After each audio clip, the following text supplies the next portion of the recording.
How to become lucky friends in Pokemon Go. Hello everybody, welcome back to my channel. This is me Pipin Basnet, and today I'll guide you on how you can become lucky friends in Pokemon Go.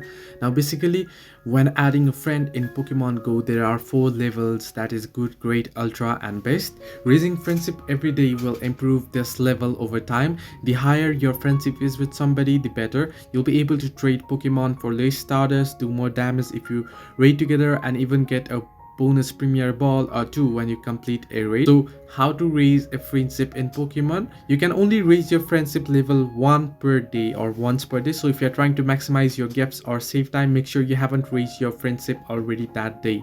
You can check by looking at your friends portal on the friend screen. If there is a thin light blue circle or halo around the friend circle, that means your friendship has already been raised that day. Don't confuse that halo with the flat circle behind the player, which is just an indicator of what team they are on.